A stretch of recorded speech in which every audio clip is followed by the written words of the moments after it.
Hi, everyone. Welcome to the Power Hungry Podcast. I'm Robert Bryce. On this podcast, we talk about energy, power, innovation, and politics. And I'm pleased to welcome back my friend, Emmet Penney. He is the editor of Grid Brief. Emmet, welcome back to the Power Hungry Podcast for your third appearance. Welcome back.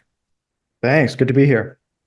Now, you've been on the podcast before. You know the drill. Guests introduce themselves. You have 60 seconds. Go. Okay. I'm timing you now. I know you're timing me, man. Quit eating into my time. So I'm the editor-in-chief of a daily energy newsletter called Grid Brief. I spend the rest of my time looking into the history of American energy infrastructure, particularly the grid, and writing about that and cultural issues like what to do about environmental apocalypticism.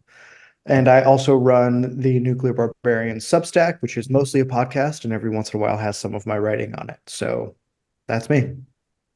Great. It was less than 60 seconds. So attaboy. Under the wire. Environmental apocalypticism. There's a lot Yes, a lot of syllables there. Yeah, I'm surprised I got that one out. As I started on that word, I was like, uh-oh, this could go any way by the time I finish saying this. What is it and why is it so attractive? Because we see that a lot. Let's start there. I want to talk about the grid and a lot of other things, but let's start with that. What environmental apocalypticism? Talk about that. Why is it so attractive? What is it and why is it so attractive? Yeah, so I mean, I think people are, I would assume if they listen to Power Hungry, they have seen stuff like, I joke that, the climate apocalypse is like nuclear fusion. Every year it's 10 to 20 years away, you know? And that's, I think, a talking point. It's fallen a little bit less out of favor now, but is still there. I mean, I think the New York Times just interviewed the geographer and writer Andreas Malm, who is infamous for writing the book How to Blow Up a Pipeline, which inspired a very bad movie of the same title. And it's the idea that we are causing so much destruction to the environment and incurring so much extreme weather through climate harm, I guess is a phrase they would use, that it's going to endanger our life here on Earth at a massive scale. Right. And I think that's attractive for a few reasons. So, first of all, I think people have a crisis of meaning in their lives, but sort of pervasively across the developed world. And that manifests for different people in different ways. I think one of the more popular ways is the idea of climate apocalypticism because it furnishes your entire life with sort of ethical ordering principles and things to do. Even what grocery bag you choose to take home, right, or don't take home, suddenly is freighted with this ethical weight it didn't have before. And it becomes something around which you can order your life.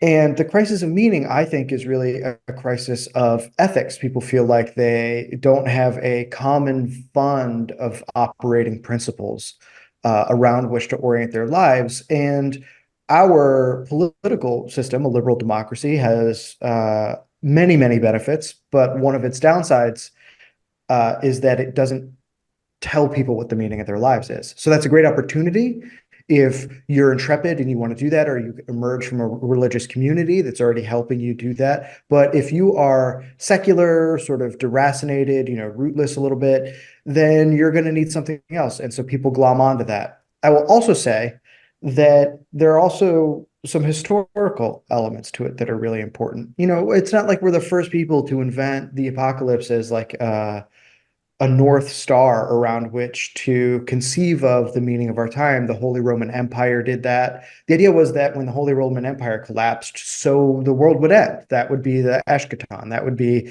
the end of everything. You can imagine their disenchantment and surprise when that didn't pan out, So it also seems to be somewhat of just a human tick. But I think it's dangerous because first of all, I don't think living in a state of crisis permanently is psychologically healthy for anybody. I think it's clear that it has studies have been coming out, a deleterious impact on youth Right. who feel like Yeah. they have no future. Right. So I think it's destabilizing. I think what people want out of it is a certain type of motivation, but what they actually get out of it is a sense of isolation and, almost Nihilism, right? yeah, nihilism. There's no meaning for our lives because we're facing this apocalypse. And Right. that Yeah. crisis of meaning, crisis of ethics. As you're talking about this, I'm also, to me, as I think about this, because I think it's a really interesting set of discussions, right? About and ideas around why are we at this point in our culture. And I see this rise of this in environmentalism, climatism happening at the very concurring with this decline in church going, decline in traditional religious belief. Mhm. Does that rhyme with what you think about this? The loss of the church in a lot of family life, or the centrality of faith and traditional religion, particularly for younger people, and that's been replaced by this need to believe in climatism and the overlap of, I'm not the first to point this out, is very similar, very obvious in terms of the idea of sin, and we've sinned and we have to repent, and if we don't, we're going to all burn in hell, right? There's a very similar, a lot of Mhm. overlap here. But is that decline in traditional religious belief? Do you think that is part of what's at play here? Yeah, I could definitely see that being part of it. I think one thing I'd want to avoid in making that claim is that there's a one-to-one replacement level. Yeah, fair enough.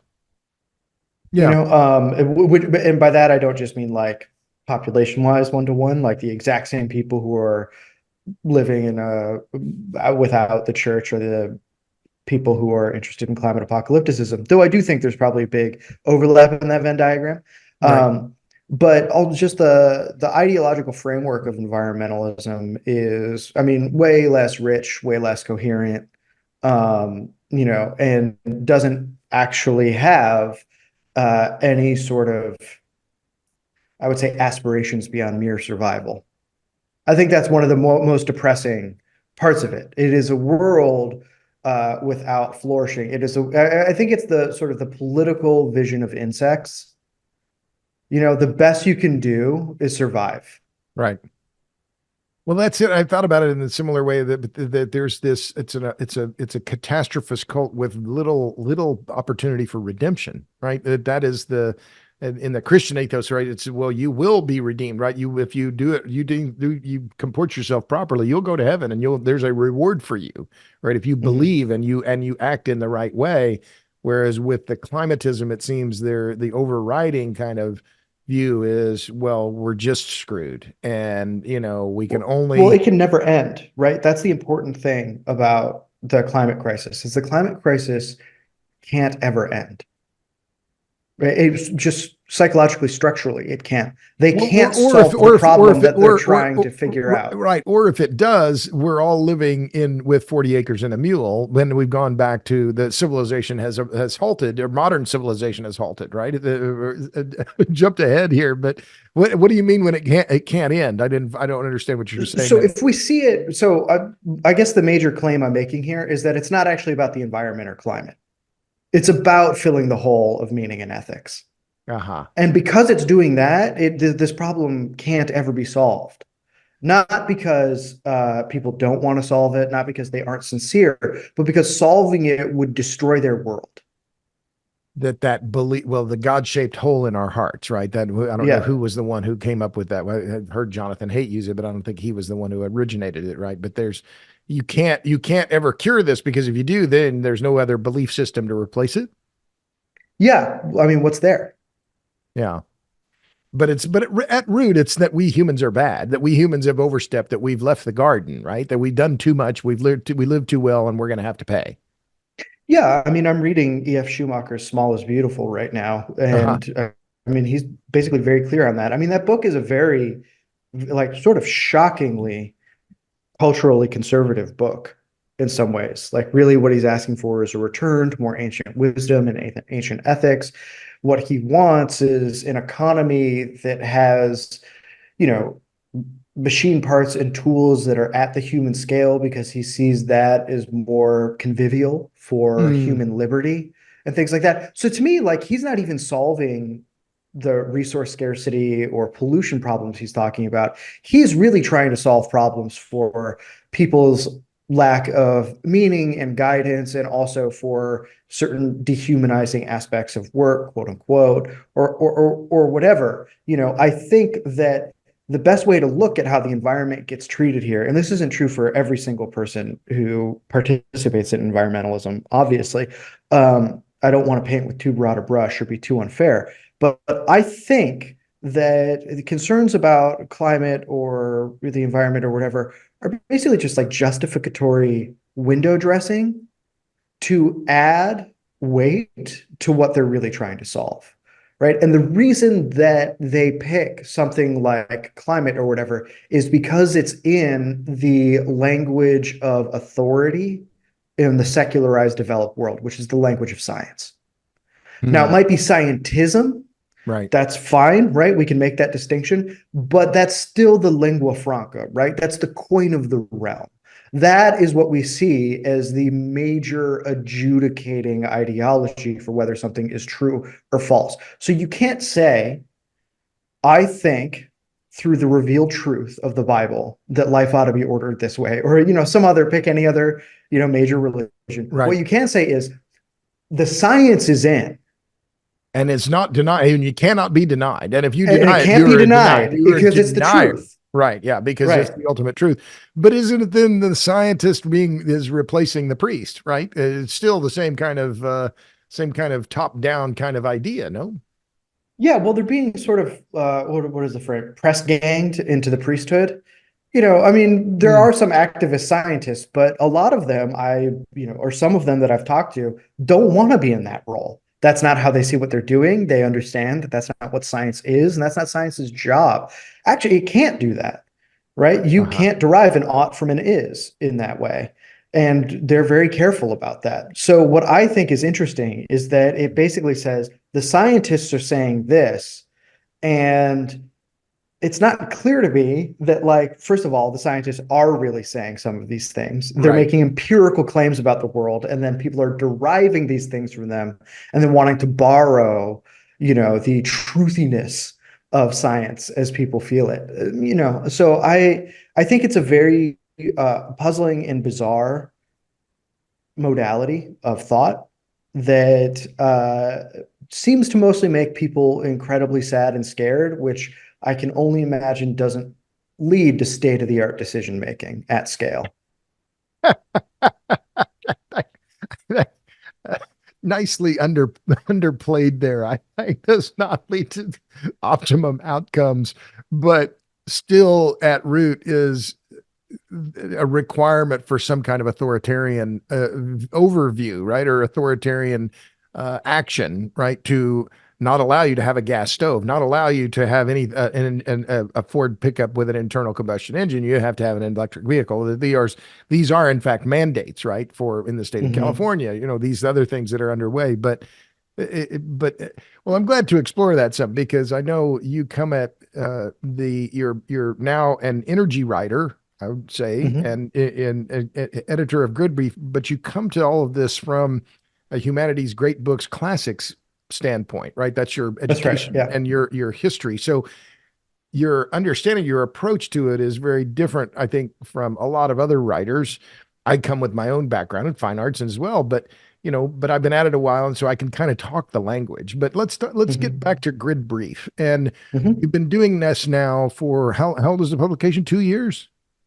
Yeah. God, is it 2 years already? Yeah, it's about to be 2 years. We started when the Ukraine war began, like a week before.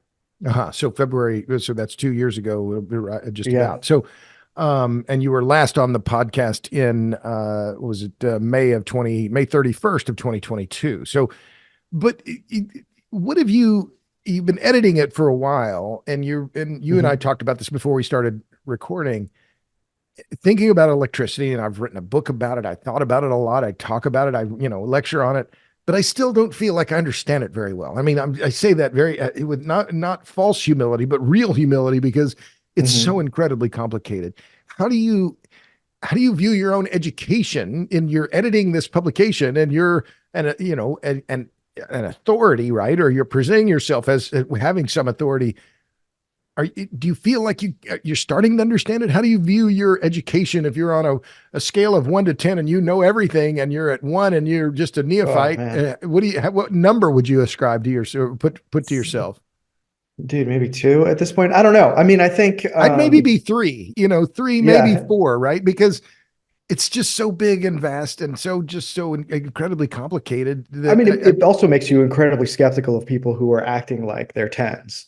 I think that's the main thing. What's one of the main benefits I've gotten from working on it is I'm like, well, I don't know like what that situation is, but I know that that guy can't be right about what he says that it is. Like that's been helpful. I will say that when I got sober, that was an incredible lesson in spiritual humility. And I will say that working at Grid Brief, which is a news digest for the most part, we do some other stuff over there too. And I do the whole thing, lock, stock, and barrel, every day. Is that it has been intellectually humbling at the same level. I think I went into this at the start of the Ukraine war, and one of the things that a lot of people sort of in our orbit were saying, and I think I also said this myself, is like commodities are back, commodities are king, energy runs everything. Like, and that's still true. I don't want to say that those things aren't important, but I think I overdrank from that cup. I did that, if I'm going to be completely honest, is I sort of bought into that narrative because it made up for my lack of knowledge in economics. Mm, And I was like, well, here's a domain I already know something about, and I can grab onto it. And there seems to be this crisis where people are making stupid decisions about energy. And that's true. That did happen. And all these unforeseen consequences are happening. What if this is sort of the master key to understanding all of this? And in watching the way that, you know, Germany did a lot of fuel swapping to coal and all sorts of things. Some economists did some great work on that disproved certain things that I had really believed were going on in the German economy. I realized that I basically just don't know anywhere near as much as I thought, and that I was sort of covering up for a lack of knowledge in a different domain by, I think, being overconfident. And some of that stuff, when you're writing in public or when you're, doing any of this stuff, you have to learn real time, and that's painful, right. right? Like that's your name in the byline. It doesn't mean that I think I misrepresented reality, but I think anybody who's um, Yeah, it's not been that you in this necessarily, game, it's not this necessarily that you misrepresented, it's that you didn't, the understanding wasn't quite enough. right? You It weren't wasn't quite, refined enough. you were kind of right, but not fully right. But I didn't follow you in terms of what you're describing your journey here and understanding or increasing your understanding. But I didn't quite follow you that you believe that the commodities were everything, and instead it was more the inability of the system to flex or inability of the system to I react. thought, well, I think I just didn't really appreciate what price signals do. Right. If Ah, I'm just going to be like really rock bottom on that, I didn't understand like what type of information a price signal is, like how it coordinates things, like how it can ration things for you, how it can inspire different types of human cooperation and innovation, or all of these things, and the idea that I just by looking at the energy flows, I could sort of decision tree out how everything was happening from there was naive.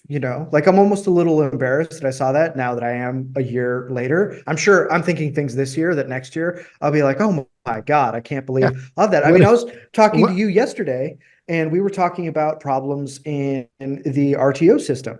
Right. And I said, Robert, when I'm looking at the TVA, give its warning, it seems like it's out of the woods here at this time today, January 17th, about 11 and 30 a.m.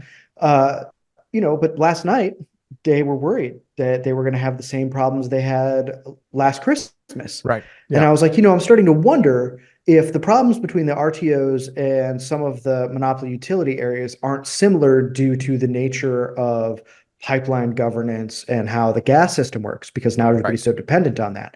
And that's something I would have never said 2 years ago when we Right. started Grid Yeah. Brief like that. And that's just because I have been paying attention to like generation data and all of this stuff, every single day. So I think it's also made me uh, have a better doubt mechanism. Yeah. And I've Right. also really learned how to be more neutral in my coverage. which is something I didn't know how to do because I came into Grid Brief being an opinion writer and an essayist and all of these other things. I had to, through just getting my reps in, figure out how to tone all of that down Right. and to also be really measured in the claims that I make. Yeah. I rarely make hard claims Yeah. anymore Yeah. because I mean it's daily and I don't know. I don't know. And there are times when I don't know what I don't know. And I think the other thing that I've learned in doing Grid Brief is that there are many people who probably learned the lesson that I learned. And there are also many who kind of refuse to learn that lesson. Yeah. Yeah. Who refuse to take in new information and retool their thinking at all. Like for instance, I'll just say it, Sammy Roth over at the LA Times just wrote this thing about how fracking is more dangerous for birds. And Yeah. I mean, like how many times is this guy going to write a piece like this? How many times is he going to write like a halfway, like maybe nuclear is okay piece? While like the California grid is melting down. What did California see as a spot price for like several hours the last couple mornings at the beginning of this week? Over 1,000 per megawatt hour, almost Right. 1,500 Yeah. for a few hours. And we all know why that's happening. So, Yeah. I don't know. I'm not saying I'm better than anybody. I'm saying that there are people who are even maybe worse than me in some regards. Sure, some of Sammy's coverage is great. I don't read everything he does because I don't have an LA Times thing. So I'm not going to totally throw him under the bus. He seems like a sharp guy who's very nice in a lot of ways. So sorry, Sammy. I doubt you're listening, but just want to make sure I'm not like picking a fight, I know. Well, I saw that on Twitter. Oh, fracking is more dangerous to birds than wind turbines. Okay, well, I've written about. I mean, just a quick. I started writing about the Migratory Bird Treaty Act and oil field bird kills more than 30 years ago, and so I have a long history on that. And it's just this the demonization of the oil and gas industry and kind of, oh, well, it's only a few birds when the wind industry kills them, and yet it's all the oil. I don't know. I find it all very tiresome. dude, And anybody who looks at like the black box of how they count take, yeah, right? That's what they call killing a bird. For I know you know that, but just for the audience, for wind turbines, um, anybody who looks into that knows that it's totally skewed in the yeah, industries. Like if anything's regulatory capture, it's that. right. And they don't They're have to like do they're basically like, well, we hired a guy to walk around in a circle at the base of the turbine and he didn't find anything. yeah. So if Frank didn't find anything, how could we kill a bird? Yeah, and Frank was out there. I mean, we sent him out there twice over the last 5 years. So I mean, Yeah, like yeah, what are you even worried about? yeah, Plus, we got a permit for it anyway. So I know. Well, my cynicism about that is can scarcely be overstated. I find that whole. Well, I'm a longtime critic of the wind business, proudly so. I don't like them. I'm sure they don't like me back. I'm okay with that, yeah, but that's well known. I don't have to repeat that. So, well, when you think about so one of the reasons why I wanted to have you on the podcast, you haven't been on a long time, but also, as you know, at the end of the month, January 31st, the docuseries, and you're one of the stars of the new docuseries, Juice, Power, Politics, and the Grid. And it's a 5-part docuseries, and you are, I told you you've created some fans already. The series isn't out, and people are already saying, "Oh, that Emmet, he's great." What if you think back about, I mean, we talked a little bit about Grid Brief and your own education in terms of thinking about energy and writing about energy. I mean, are there any takeaways, things? I mean, you talked about this, about the need to be more humble, right? And have a more Mhm. humble approach to it. What else have you learned? What else can you say now definitively that you couldn't say maybe 2 or 3 years ago? Or what are the lessons that you think you know now when it comes to, let's just say, the electricity and the grid? What can you say definitively that you know today about it? I think what I can say definitively about the grid, that's a really good question. Okay, so I think the thing that I didn't really fully appreciate, right? So we all read Meredith's book, Yeah, and Meredith makes a great point about what things like production tax credits do. right. The distortion. Right. It wasn't until I read people like Travis Fisher, shout out Travis, and an economist friend, Matt Kelly. I don't know if he's listening, but thanks, Matt. And through conversations with them, what I really realized and saw, it was sort of like I didn't have the words for it until I read Dan Lee's testimony last year, where he says, if you're going to make the price signal, the means by which you do resource allocation, and then you distort that price signal, you're going to get distorted resource acquisition. So in other words, if you say it's free or better to build wind and solar, and you get a whole bunch of wind and solar as a result, that Right. is not going to be adequate resource sourcing to keep the lights on. And it's just axiomatic. There's no way around that. Right. That's just how it is. And I don't think I would have seen with as much clarity. And again, this has to do with like the price signal stuff I talked before. I think once I sort of like put that all together and sort of understood the way that that process can work in greater detail, just by having covered this, I really understood what a danger that is. So Well, that's a let's really talk. vicious cycle. Yeah, well, let's talk about that because this is something we we focus on in the docuseries about the amount Mm-hmm. of the production tax credit, investment tax credit, the amount of money that is flowing into these different, I will call them in some cases just flat the speculators, right? But some of the Mm-hmm. are the incumbent utilities, some are independent power producers, some are just, they are speculators, right? And I call them climate change carpetbaggers, right? But that ability of their ability to then build a piece of infrastructure, whether it makes sense in any given location versus another location, right? Does Iowa really need another solar project, or is it just because you can get the land and the interconnection there? There's no overriding sense of what is good for the entire system. Instead, it's only that one that, as Charlie Munger says, show me the incentive and I'll show you the outcome, right? Mm-hmm. Mm-hmm. So, but that distortion of the grid is now, this is one of the key issues we have to deal with, right? Because we're seeing these premature closures of coal plants, premature, Yeah. and the goal of many of these NGO and climate activist groups to close existing natural gas plants as well as all the existing coal plants. So we're seeing this massive disruption or massive influx of new infrastructure into the resource mix with no understanding of what this might mean over the long term. And that, and just saying, I'm making this what's obvious, I think an obvious point, but it's what I think builds on what you're just saying, that you have all these incentives. So what now? Look what we're doing. We're gonna have resource adequacy problems. Am I am I Mm-hmm. am I restating what you are making the right? Yeah, I think that's it. And I think I see that more clearly now. And I also would say that sort of my level of like the detail of my knowledge is more refined. Mm.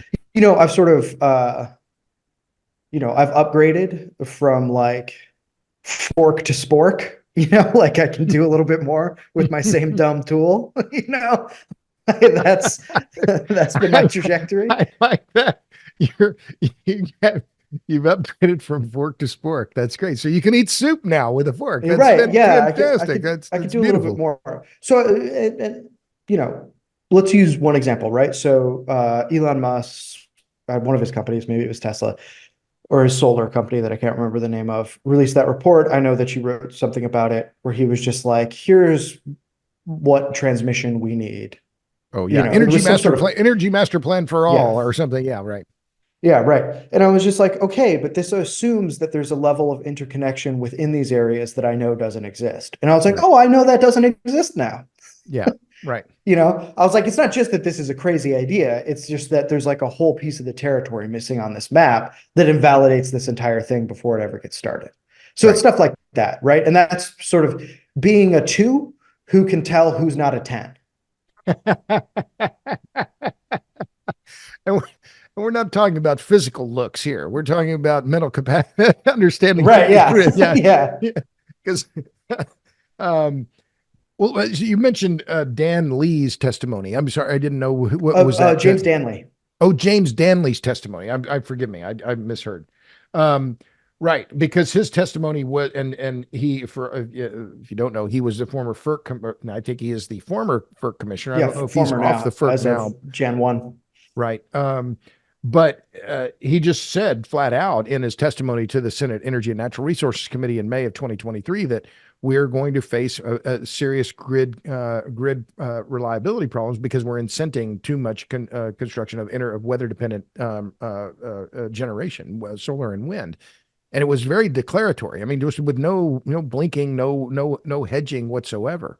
Um, but can you follow on that? And what else about that? You cite that as something kind of pivotal in your thinking about how you look at this. Why was it so important?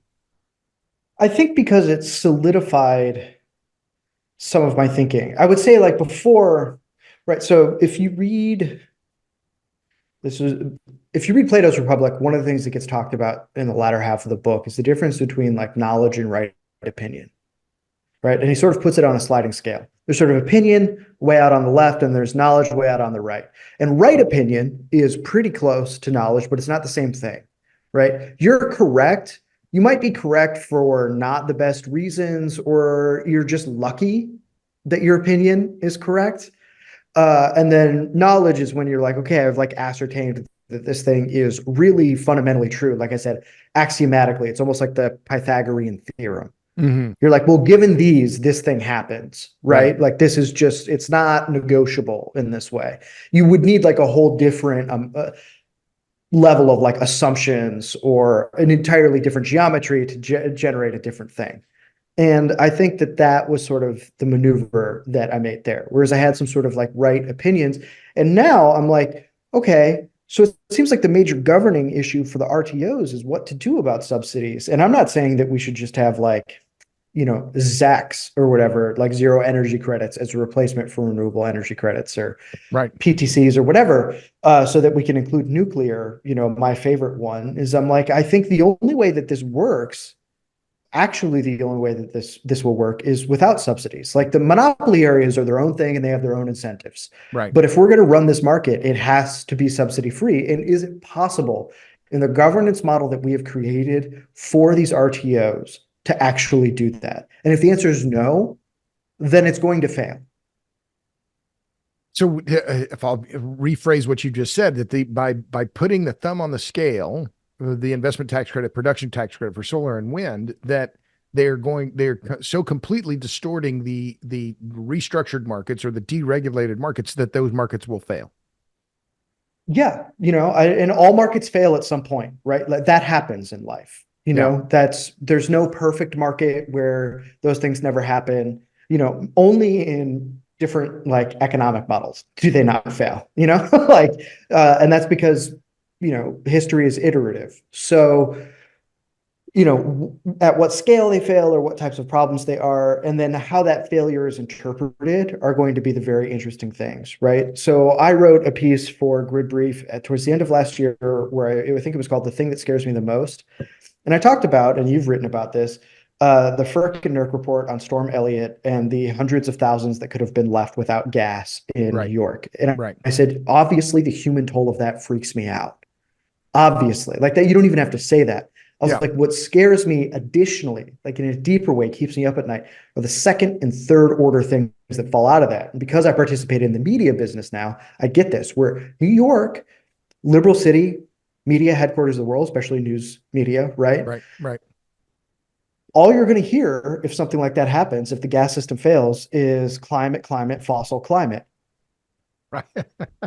From the media. That's in that order. Climate, right. fossil, climate, right? Yeah. And that's the only way they're going to do it. And they're going to say, we just need to electrify everything. Right. And then that'll shift the burden onto an already gas reliant and fragile electricity system without really solving any underlying redundancy issues or things like that, or any, like incentives issues in pipeline contracts or how all of that works, all the nitty gritty in there, which I'm only just beginning to understand.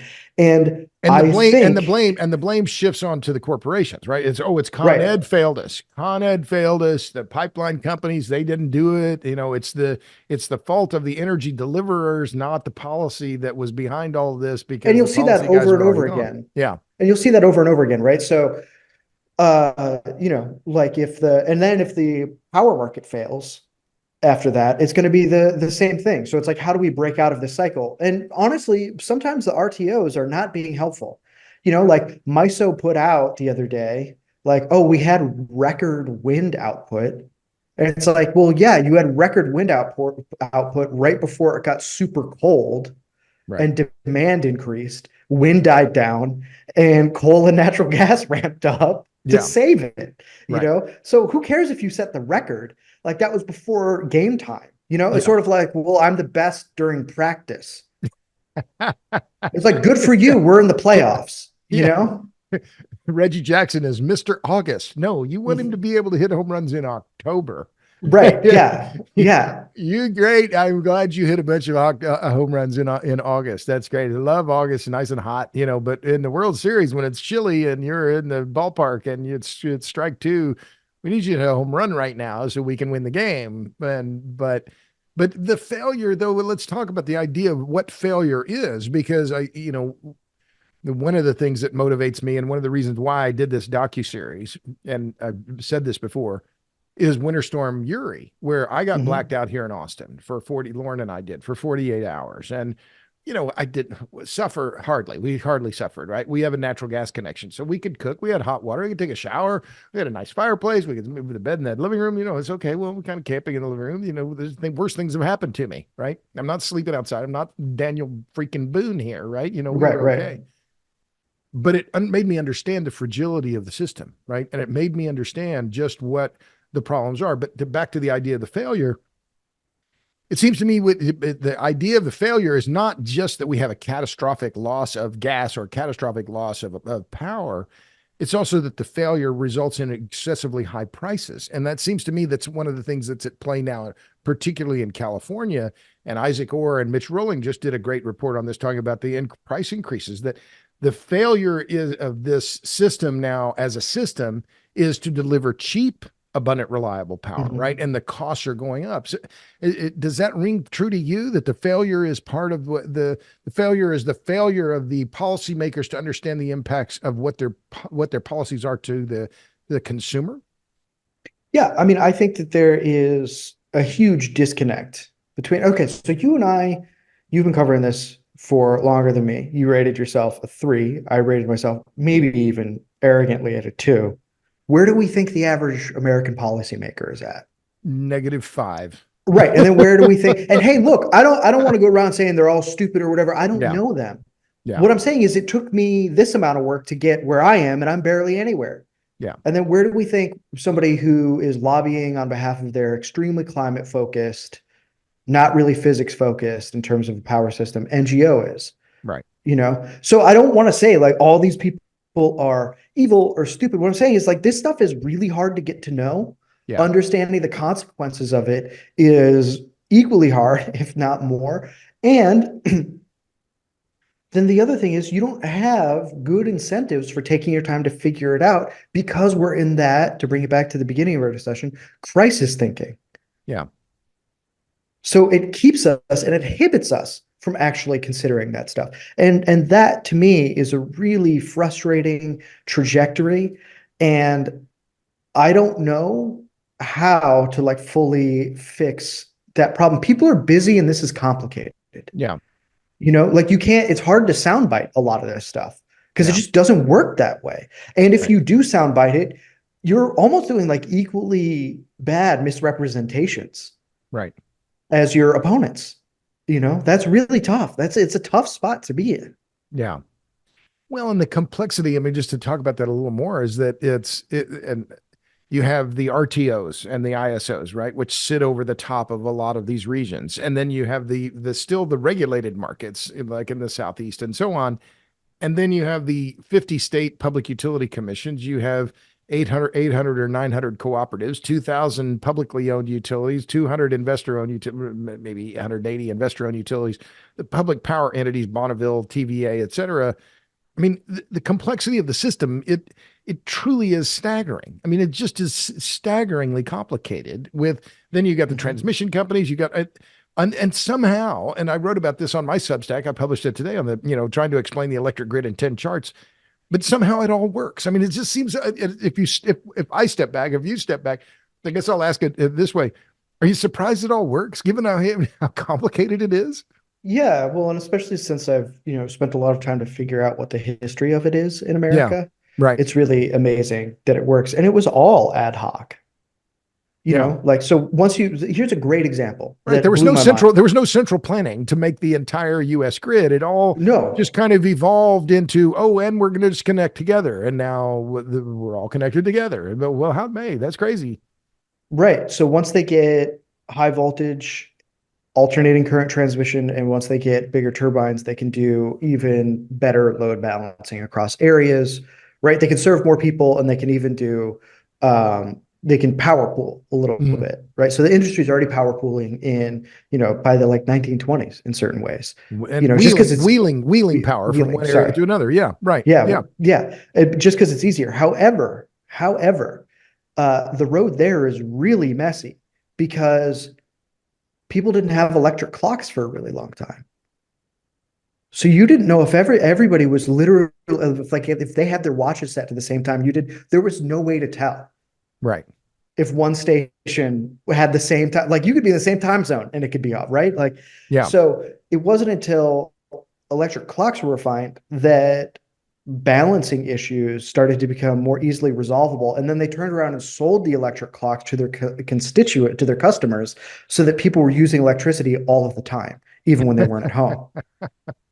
Right. So talk about a self-licking ice cream cone, yeah, So I right. think, Hey, so when I that's my look at term. things, You know, you love yeah, using. yeah, you It's not. invented it. It's no, I Yeah. didn't actually. My friend Chuck Spinney, that was a Pentagon term. That was that he popularized. That at the Pentagon they would have weapon systems and jobs that were the self-licking ice cream cone. But I like Yeah. that. But sorry, go ahead.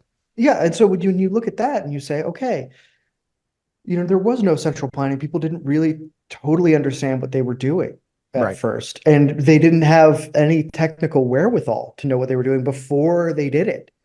And here we are, and part of that also has to do with the structure of the American Constitution, and the way interstate commerce has worked as, a legal principle, and just the way in which the states are so empowered in their dealings with the federal government.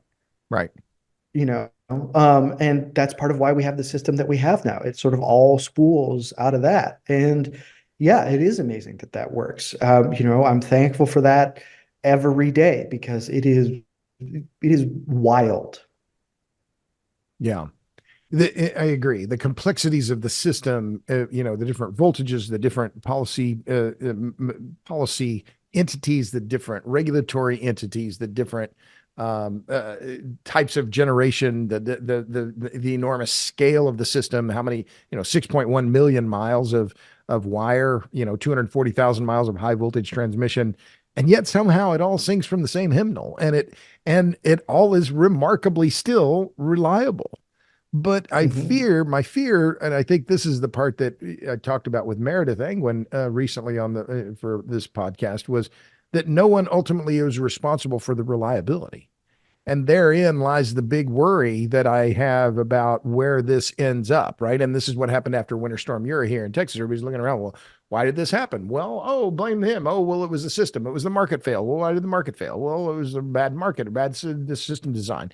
But ultimately, there was no, as in the vertically integrated utilities, where you could put the CEO in the dock and say, you and your company didn't provide power. Why not?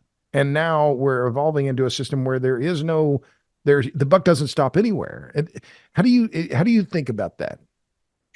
So I think that that's just structurally true for the RTOs. They're just built Mhm. in a way where Yeah, nobody has that. I was thinking about who did you had this guy on a while? Jason Fordney yeah, right. from what is it? California. Energy Markets or something Yeah, like that, yeah, right. CEM. Yeah, Great guy. Love his coverage. Learn a yeah, lot from him. yeah. And one of the things that he brought up and that was ramified for me in Catherine Blunt's book about PG&E is he was like, look, you have some of these like felonious entities that just don't go away.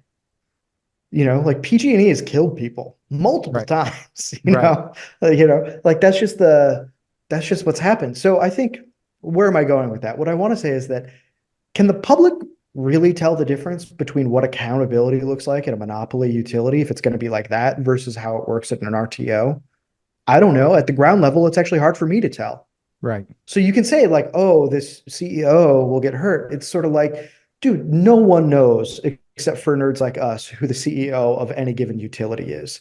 Right. Like how many people in America know that Jeff Lyash is the CEO of the TVA in this country? Like vanishingly few at a population level, right? So Hey, I think, if you put me on the spot, I don't think I can name a single CEO of a single utility in America. right. So that's sort of my point. It's sort of like, responsibility is important, even if people don't see it, but it's also really important that people see it to feel like they can have faith in the system. So maybe we just have bad incentives all around, right? Right. Here's a quote. One time somebody asked Stalin, they said, which is worse, a left-wing capitalist turn or a right-wing capitalist turn for our society? And he said, both are worse. Maybe, both of these are worse. What's the right way? I don't know. The question I'm going towards now is, because our grid is so balkanized and we might see power markets grow, certainly they're growing westward and stuff like that. The question might not be, how should this thing overall be governed, but how should these specific portions be governed in order to be most accountable? Because all of them have different weather, generation profiles, legacy, infrastructure. You know what I mean? Like, maybe that's the better question. That's also a harder series of questions to answer in a way, because it's all one size fits all, or because it's not one size fits all. And that's what I wonder. I don't believe, I would say one of the things that has changed over my coverage of Grid Brief is that I think I used to be more sympathetic to the monopoly framework than I am now, because that is the framework in which nuclear energy has succeeded. Right. But if I think about the grid and not just what the generators are, like the grid is what it's supposed to be doing for society, I care less, frankly, about nuclear than I do for the system's success. Right. And so I wonder, is that level of accountability really there? It takes a lot for a utility to A, go bankrupt, and B, really feel the pain for its own consequences. And I think James Krellenstein made the excellent point on decouple a few months ago, where he said, some utilities are scared to invest in nuclear because it's one of the only things that's actually successfully killed utilities in America because of cost overruns and stuff like that. Right. And that just goes to show you how much pressure it takes to actually get one of these things to pay for malinvestment or whatever it is. And that's what we would see as consequences for irresponsible action. Right. For misallocations in that. So when people say, the big difference between the monopoly and the RTO is responsibility, I'm saying I don't feel as confident about that insertion as I used to at all. That's a really good point. And, because Meredith made this point about this very issue, right? We were talking about whether service or whether electricity is a service or a commodity. And she said, that people accuse her, well, you're just in favor of monopolies. And she said, well, no, I'm not in favor of monopolies. I am in favor of accountability. But look at PG&E. They've gone bankrupt twice, right? In the past 20 or 25 years, I forget. And has any of their executives gone to jail because of all the people that were killed because of the fire? Well, no. Is their service any better? Well, probably not. Are their prices any lower? No, their prices are skyrocketing. But right. I think your point too about this governance issue around the grid, that now it's become so complex. The system has become so complexified, and that it's going to have to be managed and continue to be managed more in a regional manner than in a national manner, even though doing it at a national level might be more sensible. That maybe I'll ask you, is it just simply because it's become so unwieldy, no one's going to be able to be that smart to figure out how to do it all together? So here's a question I started to ask myself. I used to be a socialist and very far on the left. And right. One of the questions that you'd ask yourself if you're doing any sort of organizing is like, okay, what do you want? And then it's like, who else wants that? How many people? And then what is it going to take those people to get what they want? Right. And then also, it's a democracy. The enemy gets a vote. Right. Yep. Right. So what will it take to overcome them and then maintain power so that you can actually implement what you want? And once you start asking yourself a series of that, you start to realize why there's so much inertia around change. Right. So I think how difficult it is to make that change. Right. Yeah. And so I think take that, couple it with my, ever-growing humility about how this thing actually runs. And then take a look at how fractious American politics is right now. You had H.W. Brands on. He was just like, yeah, it's always been this way, which he's right about. Yeah. No one's getting shot to death in duels in Congress Right. anymore, right? Yeah. So things have gotten a little bit better since the 1830s. Although that could be helpful. Yeah, that could be helpful. Yeah, right. Yeah. and, So and entertaining. We got MMA. Why not duels? I mean, come yeah, on. exactly. And so, you see also each of these actors has their own calculus for their cost benefit, Right. right? Because they're all in different roles. So I'm not saying that there's no hope or nothing can be done, but usually Steve Isser, who's a very good sort of electricity policy historian, said, this sort of goes crisis to crisis and then you muddle through. Right. And I think that that's just how this is going to go. I want it to be a situation where I'm like, here's the answer, and this is what we're all going to rally around and fight for. But I just don't think that that's how this is going to play out for so many different reasons. Yeah. I tend to agree. I think, and that's the thing. Well, I mean, more broadly about American politics, right? That somehow we're going to muddle through. And I had Dan Crenshaw on the podcast, and we just published that Mhm. one recently. He's represents the second congressional district, and I said, "What gives you hope?" And he said, I mean, he ultimately said the Constitution. That he said, for 250 years, people have been trying to destroy America, and they haven't succeeded. And it's just because somehow, the Constitution, Mhm. the resilience of the system is so great, and that's my kind of gut as well. Is that we have so many counterbalances in America, the diffusion of power, political power, economic power, and I think it's reflected in the grid. The grid, in many ways, is a perfect reflection of America in that Yeah. regard, right? That it is, and I've said that before. Grids reflect the societies that they power. You go to Lebanon, the grid doesn't work. There's all kinds of corruption. Well, hey, welcome to Beirut.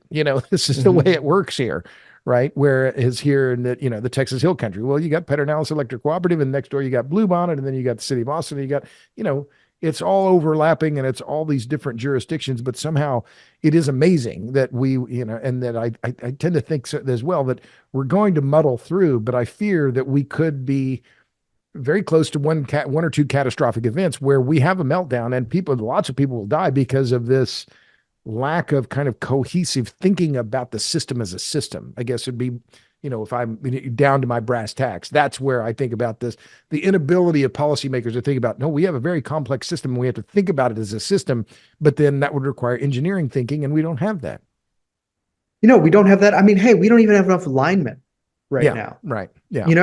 Like it's down to simple stuff like that. So how's that going to work at a policy level? I mean, God, the idea of being like, okay, here's how the power market actually works. And there are people who are obviously, I mean, he's taking off now from his time in the Senate, Joe Manchin. Whenever he would engage with FERC, it was clear that he was very well apprised of Right. certain power issues and stuff like that.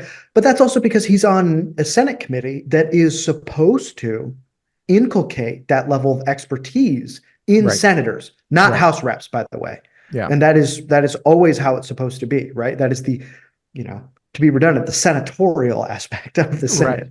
Yeah. Is it's supposed to be more senior in all sorts of ways, which isn't to say that House committees don't matter or whatever, but the way people rotate in and out of the House, it's just not the same type of thing. So I think that it's possible to get some motivated policymakers. I think it might be possible to have a motivated activist presidential cabinet uh, for stronger appointees at like the NRC and perhaps even FERC or whatever to do some of the stuff. But again, it's not going to be command control. All these states have their own energy policy act, Right. or sorry, environmental policy acts, like their own version of NEPA. They all have And their own renewable portfolio and standards. They and all have and cities and towns, and and cities and towns. Berkeley, California, Austin, Texas. Oh, we got a climate policy here. Okay, so how is that all going to work? But Right. And you know that all has to get worked out somehow. So I think that there are a lot of obstacles, and I think we are at the beginning of this conversation. mm, yeah. This is the beginning of the conversation about America's power grid. This is a 5 to 15 year conversation. Right. about how the At grid least, right. has matured and how we want to shape it in the future to make it more Yep. reliable. And also I think how we fit nuclear into that equation, because I've been, Yes, sir. I think, like you, adamantly pro nuclear, but I am very sober about the prospects, and especially now with, let's call it what it is, the failure of NuScale to get that project built with UAMPS and in Idaho. And now you just look at their stock price, right? They're down. They were at $10 or $12 at the beginning of 2023. Now they're $2 and change. They just laid off 40% of their workers. There's a real possibility that NuScale goes bankrupt, right? That this is going to be one of the casualties on the road toward this Yeah. new nuclear paradigm, that there are going to be casualties, and it's going to be bloody, because it's not going to be cheap, simple, or easy. And then just the reality of it. Yeah. I mean, it's that was really tough to watch, what happened there. And it made sense. Like these are all, I took a pretty close look at that situation. And, for a bunch of rural utilities, even if they're all putting it in together, it made sense that they were gun shy about what the overages were going to be and what they could even afford to plow into their rate base. Yeah. And That it made complete sense. And that's what made that hard to watch. yeah. NuScale today is at $2.08. That's the Dude. latest, down 4% today. It's down 80% for the year to date, or well, yeah, over the last 1 year, it's down 80%.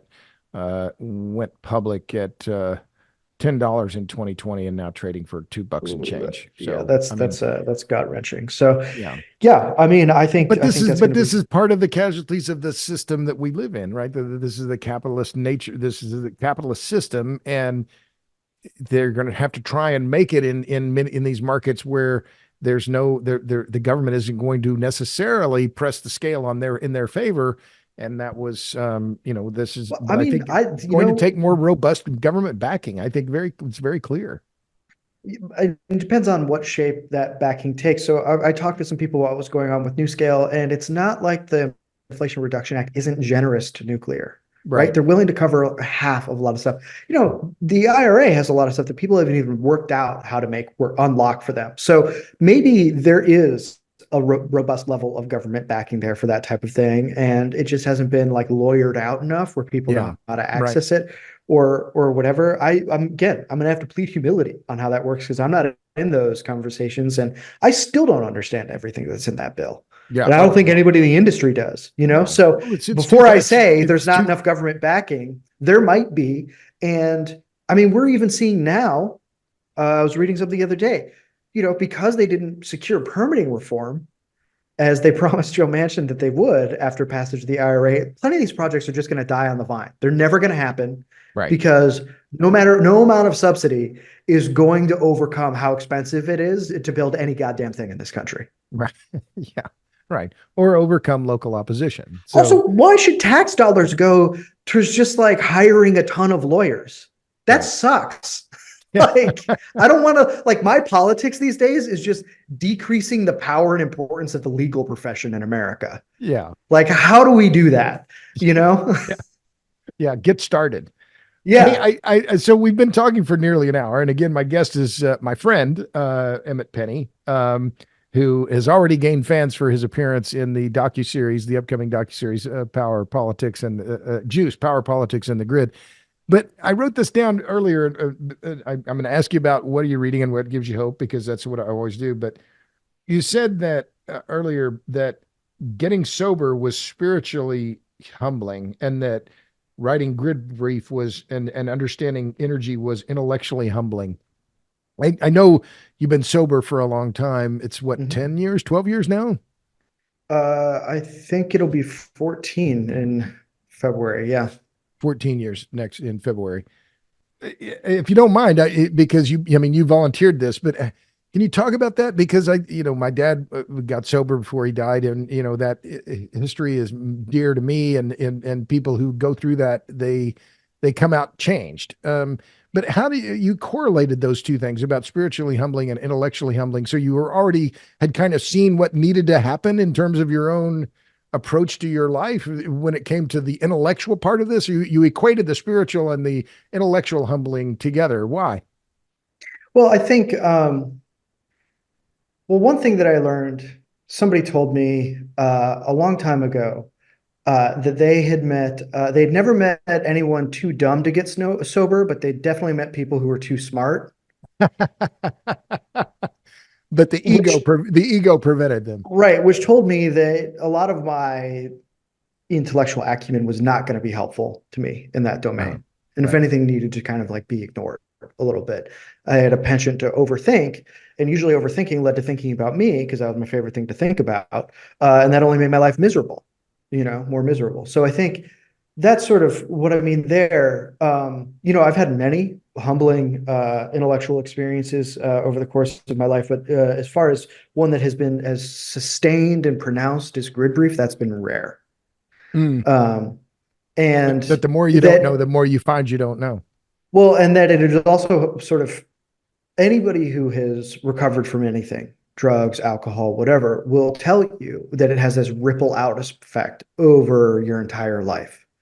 And I've experienced that ripple out effect in covering grid brief because now I look at any issue, could be foreign policy, and I'm like, if this is anywhere near as complicated as the grid, then I have no idea what the fuck is going on. Pardon my French. Like I don't know what the hell's going on here. And I could have an opinion about it, and that's fine. First of all, who needs to hear it? Right. Right. So it's made me I post a lot less now because I'm like, well, I don't know.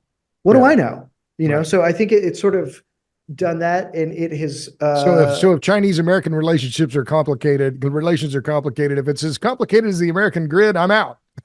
yeah, I don't know. I could probably learn more about that, but now I know what it takes to actually learn enough to feel like you have a handle on it, Yeah. Yeah.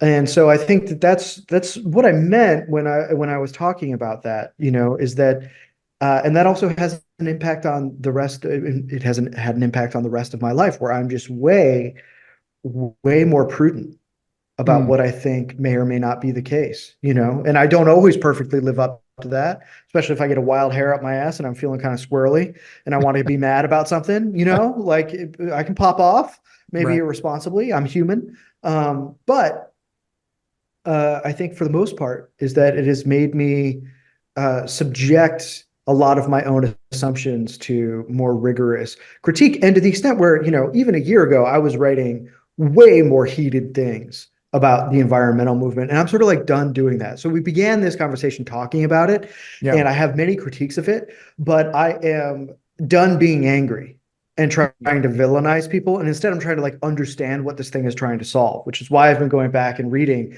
like canonical environmental works. So, I've done Aldo Leopold, I've done Rachel Carson, now I'm doing Schumacher. I'll be moving on to like Whole Earth Catalog, Amory Lovins, and Lewis Mumford next. And that's because what I've realized is that it behooves you to really know. Right. If you Yeah. want to have more than an opinion, you need to really know. And so then you need to be patient and you need to be humble and you need to understand why things resonate. Yeah. Yeah. I like that. The next question, what are you reading? You said you're reading Small is Beautiful by E.F. Schumacher, published in I am. 1971. Is that right? Something like that? Yeah, 1977 or 73, actually, I 70. think it came Okay. out 72 or 73. So right in there, I also learned that he met with Jimmy Carter before Purpa, Oh, just really? as Amory Lovins did. Yeah, so Huh. that's the more you know. Also, you Right. get little chestnuts like that, right, when you read this Yeah. stuff. Um, so I learned that from Bill McKibben of all people because of the foreword he wrote to the book. So thanks, Bill. I know you're a big fan of Power Hungry and listen all the time.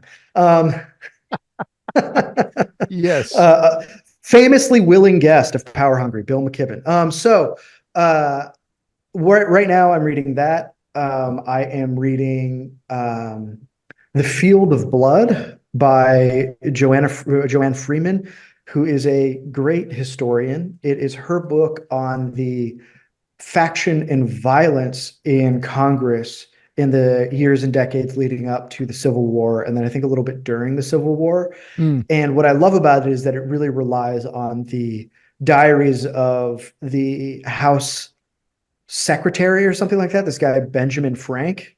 And so he's got all of these great, he was a meticulous diarist. So you have all of these great, like ground level looks at John Quincy Adams. And he was there when John Quincy Adams had his stroke and then eventually died in the House. And then he was there to comfort Mary Todd Lincoln after Wow. Lincoln was assassinated. So he saw a lot. And it's not just all based on, She's a serious historian. She's not just Yeah. transcribing his diaries, right? She's doing her own work and interpretation. But it's been a great book so far. I'm getting more and more interested in that period of American politics. So that's my before bed intellectual project reading. Got it. I am finishing up Leo Marx's The Machine in the Garden, um, Technology and the Pastoral Ideal in America. And my friend John and I are doing a reading series on that for Nuclear Barbarians. And that's been very eye-opening in terms of seeing how we have articulated and conceived of our relationship with the natural world and technology from the early days of the American Republic till about the 1950s, because he publishes that book, I think, in about 55. So that's been very eye-opening and helpful. And is there anything else I'm reading? I've been picking my way through, mostly for quotes because of my own writing, Samuel Insull's memoirs, Uh-huh. which is a completely disorganized and kind of boring book, but every once in a while there's something really worthwhile in there. And I love reading letters or diaries from historical figures because I feel like you can really, I wrote a very long piece about David Lilienthal. And Right. one of the great joys of researching that piece was reading his journals, where he's Mm, like, I was sitting behind FDR at church, the other right. day. And you're like, this is crazy Right. to be reading somebody who was that close to history. So, And yeah, that's, Lilienthal, for those who don't know, was the head of the Tennessee Valley Authority in the early yeah, days, and then was the first head of the Atomic Energy Commission. Is that right? that's right. Yep. Yeah. Okay. Well, thanks for that book list. I knew you'd have an interesting one. Yeah. What gives you hope? So I would say what gives me hope these days is that I feel like there's no real other option in terms of how to live a life. I've lived with great levels of despair in my life, and it wasn't worth it. It was never worth it. I never learned more when I was in a place of despair. I never felt like I could do anything that was helpful in a place of despair. I never felt like my life, as just my personal life, was achievable when operating from places of despair. So to me, the only option is hope, because that's how my forefathers, everybody that has come before me, has woken up and said, I'm going to try to do this day because I have to do this day. And it's incumbent on me to do this as the best version of myself that I can. Right? Broad scale, what gives me hope is that I don't know what happens next. I spend a lot of time reading history now. It has a nasty way sometimes to surprising you, but also a beautiful way. Mm, And I think change is always possible. Here's a great example from history that has been very inspiring to me lately. Is the Confederate General Longstreet.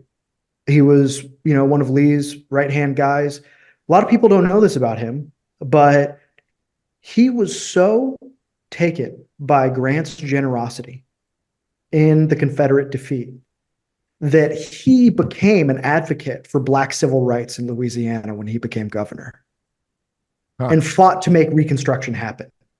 And then eventually, I think he eventually had to leave the South because of that. I can't remember the exact story, but it cost him dearly to do that. He was seen as a betrayer, but he thought it was the right thing to do, that was his duty. That's an amazing story to me. That is a human capacity for change and redemption that deserves long meditation. Yeah, that's interesting. Here, I'm just looking up James Longstreet. Uh, yeah, Confederate general under Lee. Um, yeah, that's interesting. I didn't know that history. But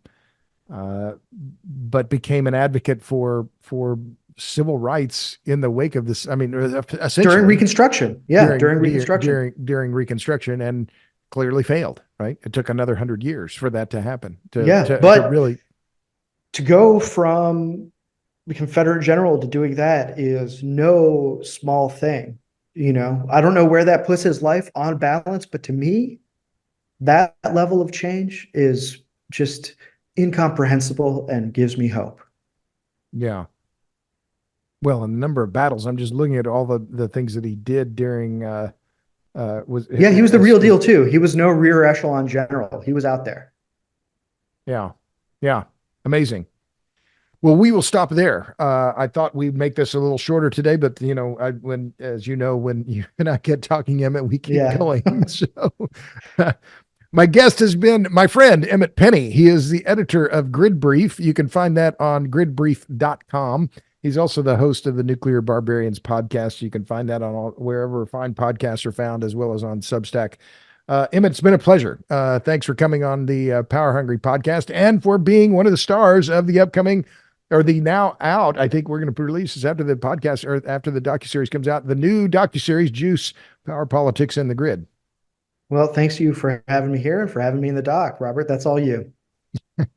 And to all you out there in podcast land, thanks for tuning into this episode of the Power Hungry podcast. Until next time, see ya.